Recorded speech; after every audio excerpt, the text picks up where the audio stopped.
Hi, today we're going to look once again at the Metcal high thermal demand adjustable temperature soldering station, the Metcal GT120. Now in my first video about this soldering station, we took it apart and noticed that it had a factory PCB mod, which did put off quite a few people, especially at this price point. We don't expect necessarily those kind of modifications, and indeed Metcal did get in contact and said that most of those units were supposed to have been recalled.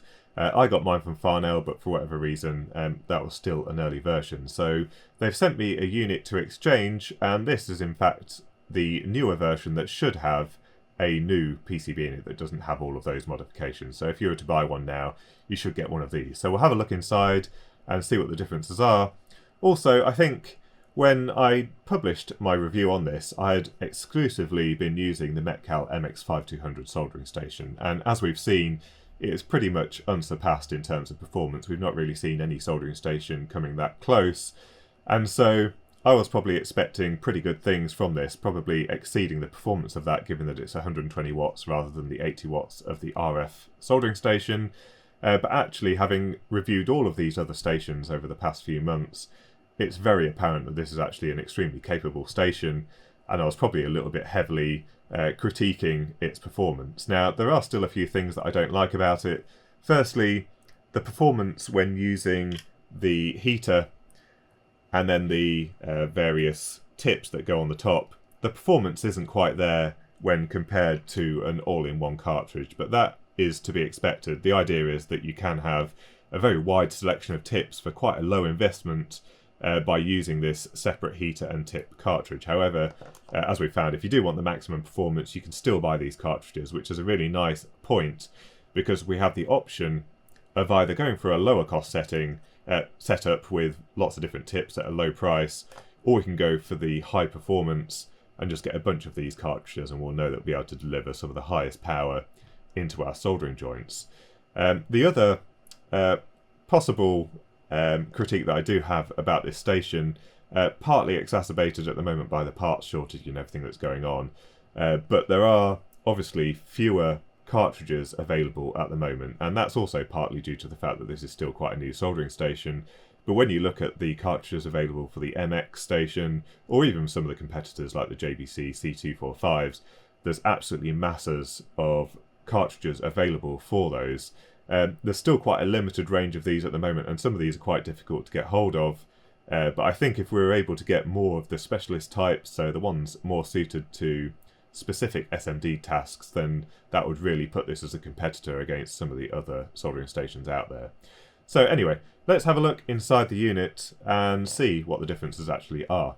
So just before we take it apart, I thought we'd just look at the manufacture date. So this is obviously the newer version. This is the one that I originally did the review on, and actually this is only just after the release date for the GT120. So from what I can find, it was actually announced on the 20th of May 2020. So we got this one just after the announcement that they were bringing out this new product line. And so it's possible that this one was more intended for marketing and that kind of thing. This is obviously the newer version, but other than the manufacture date and the serial number, there's no indication that there's a new PCB or anything like that inside. So that's the bottom cover off, and interestingly there is no warranty sticker on either of these. On all of the RF stations, even the PS900, there's a little sticker that gets broken if you try and take off the lid. I'm not sure the rationale behind that and why they haven't put one of these.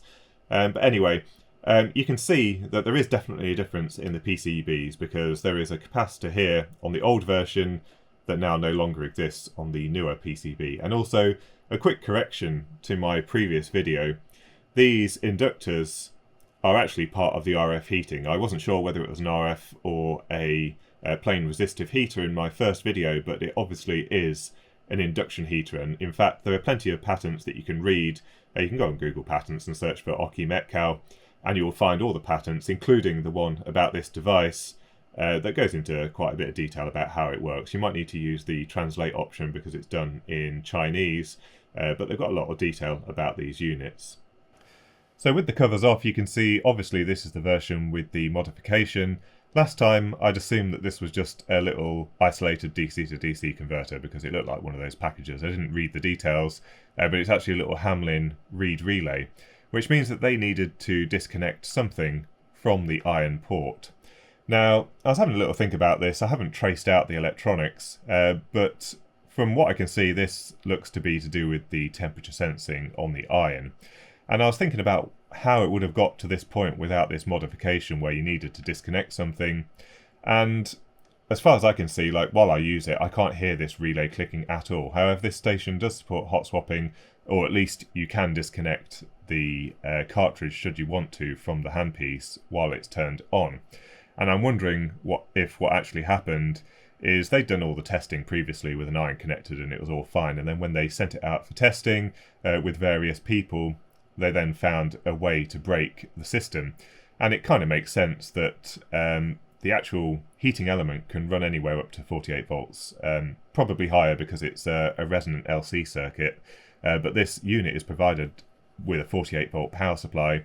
Obviously the logic is not running at that supply rail. Even these op amps probably aren't running at that voltage.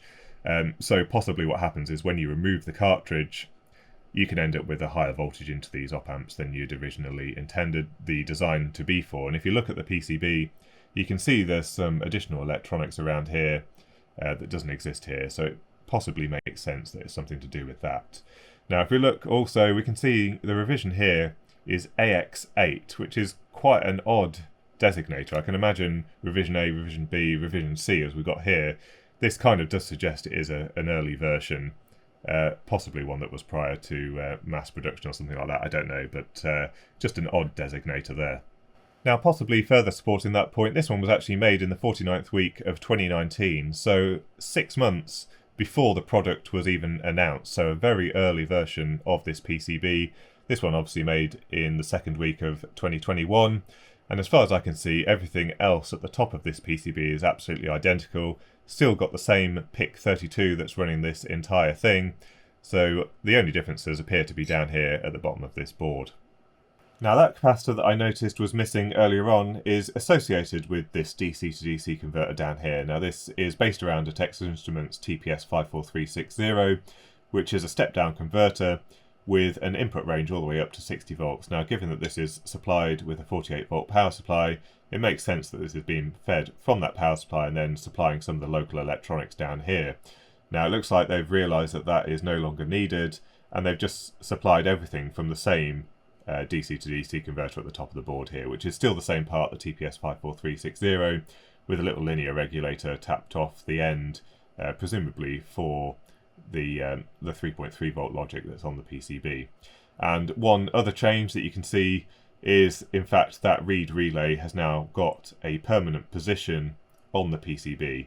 So that was the final fix, to have that read relay, but now it's got a proper position. It's not hand soldered on the board with some flying leads. Also a few minor changes. You can see they've gone with some better pads for making sure that you've got good continuity between the ground and the 0 volt line on the PCB, so that's slightly improved. It probably wasn't making quite as good contact on these circular pads. So on the previous unit we had firmware version 83. Let's have a look what we got on this new unit. So version 94 just flashed up there. The user interface looks to be the same. It takes about 8 seconds to heat up one of these cartridges from what I can see. Let's have a look if the menu's any different. No, I mean this looks the same as before.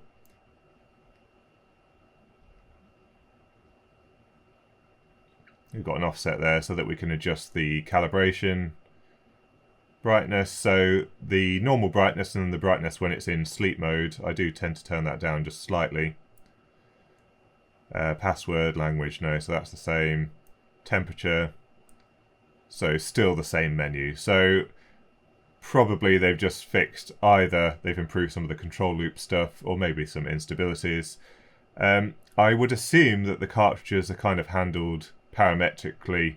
In fact, it may not even need to know the information about it. It may just be able to control it with the standard PID loop. Maybe it's got some parameters programmed into the tip, I'm not sure.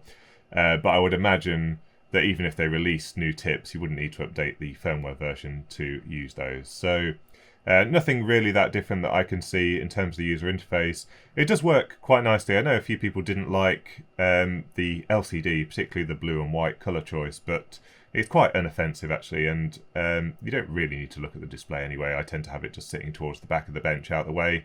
and just let the iron do its thing. You don't really need to interact with it that much.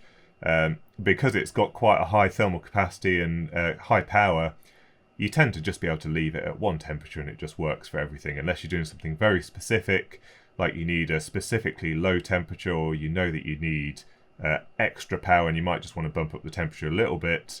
Generally speaking, I just leave it somewhere between 330 and 350, and that seems to work for everything. Now, I have used this quite heavily over the past month or so.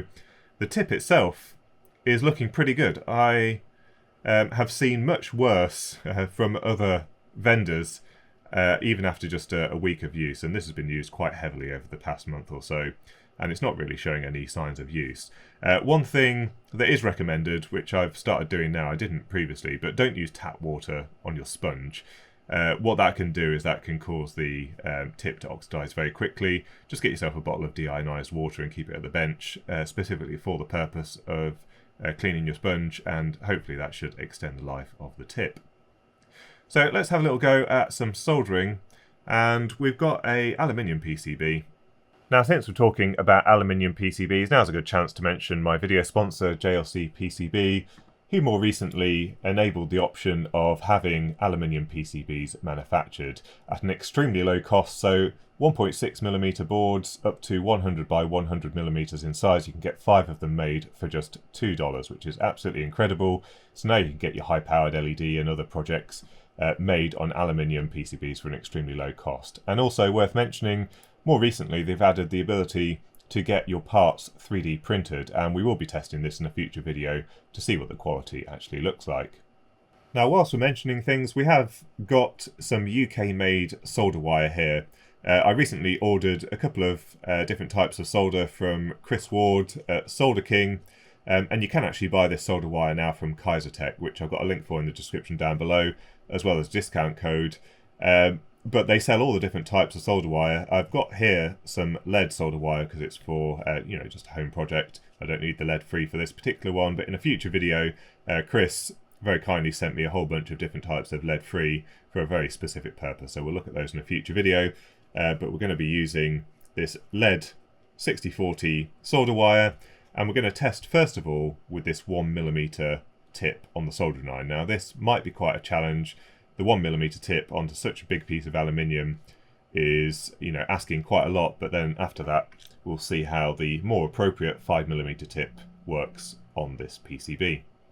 Now, we've got a lot of burn marks on the ESD map from the various coin tests, so I've just elevated this board off with some silicone pads. We've got the solder station set to 350 degrees as you saw before, so let's try and melt some solder onto this pad. And that's pretty much instant, which is, really quite impressive actually. We'll put a bit of solder on the wire here, and then we'll keep this molten.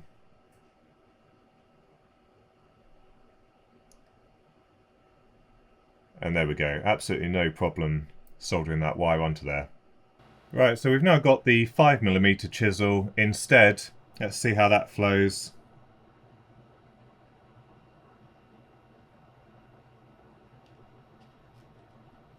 And that's pretty good as well. So let's try and solder that wire on.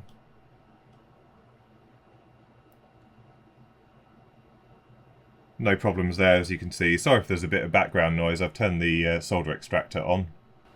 Now, just out of interest, we'll try the Pace ADS 200 as well. This is set to 350 as well. I've not seen how it behaves on aluminium boards, but let's take a look.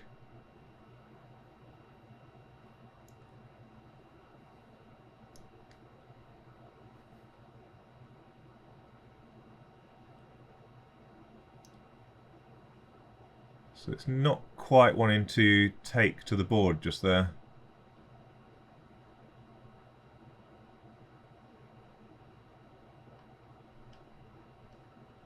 Now let me turn up the temperature a bit. Right, so we're at 370 now.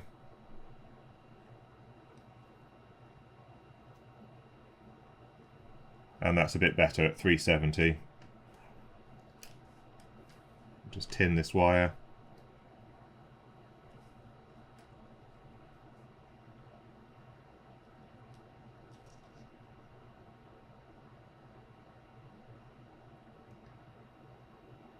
And there we go. And we'll also just test with the JBC. We know it's a little bit aggressive with its PID profile. Again, it's set to 350.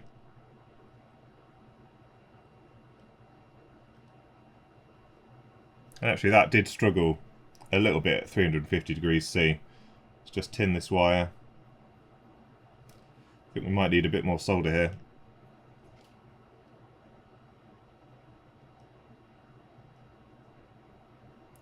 There we go, but that did reflow it nicely. So one thing we didn't do previously was check the temperature calibration on this unit. Now, compared with the more traditional Metcal stations that use the Curie point heating elements, this one does use a more standard control loop with a temperature sensor, and then the unit itself adjusts the power to try and maintain the set point. So let's see how it does with the factory calibration. It's currently set to about 312 degrees C.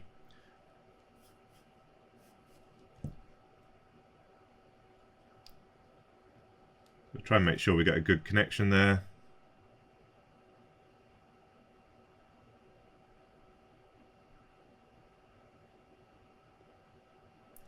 And it looks like it's about 4 degrees off, which is pretty good. Let's increase the temperature up to 350. And we'll see how it behaves now.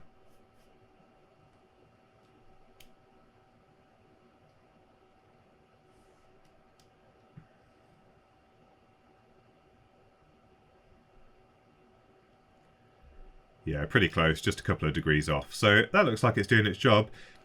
Right, so we've got our damp sponge. Let's see how the system responds and whether it overshoots at all. So we're set to about 330 degrees C, which is matched on the display. We'll apply the sponge, and it drops down. Do we get any overshoot?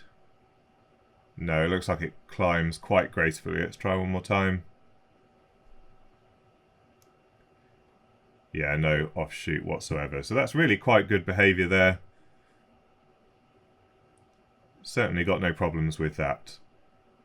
So that's about all I wanted to cover today about this station. One thing that I will say is that your solder station should be transparent to you. That is to say that you should be able to turn it on, set your temperature if you need to, change the cartridges as and when you need, but it should be pretty much transparent to you with the solder joint. You shouldn't be waiting for your soldering iron to do stuff in normal circumstances. And I've been trying to use each of my soldering stations that I've reviewed for a month at a time and done quite a bit of heavy soldering with each of them. And this one was my most recent victim, so I've been using this very heavily over the last month or so, and I've just realised how good it actually is. It pretty much, you can set it to just 330, somewhere between 330 and 350, and it will do everything that you need it to do. In fact, I've not needed to raise it above 350 even for lead-free work. In contrast, I don't know what's going on with that ADS200, but I used that for a month and it was an absolute disaster, and it was just pissing me off all the time. You had to change the temperature to quite high temperatures to solder something with a bit of mass behind it. At 330 it's fine for your small SMD soldering and your general purpose through-hole parts, but then you go to solder a terminal block, for example, and at 330 for some reason it struggles a little bit.